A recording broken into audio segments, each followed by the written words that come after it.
विक्रमगड जव्हार मार्गावर भोपोली गावाच्या हद्दीत एक इको कार रोडच्या कडेला खड्ड्यात कोसळल्याची घटना आज सकाळी घडली होती। या इको गाडीला आज संध्याकाळी 6 वाजेच्या सुमारास बाहेर काढण्यात आले आहे।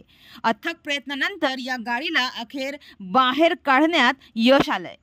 अंदाजे मिळालेल्या माहितीनुसार ही इको गाडी आज सकाळी 7 ते 8 वाजेच्या दरम्यान कंपनीच्या काही माणसांना घेऊन जात होती। मात्र मस्तान नाका येथे पोहोचताच तिथे मुंबई अहमदाबाद महामार्गावर वाहतूक कोंडीत ही कार अडकली।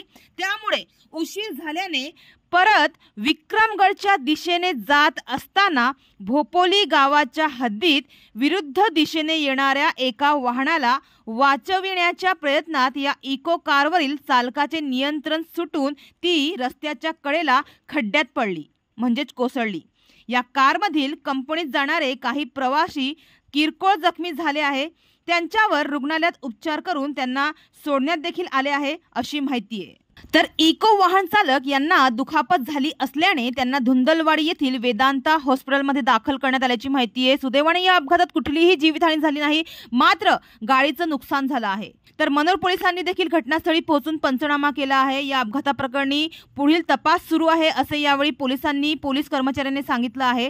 तर या प्रकरणी अद्यापही स्पष्ट माहिती समोर आलेली नाहीये।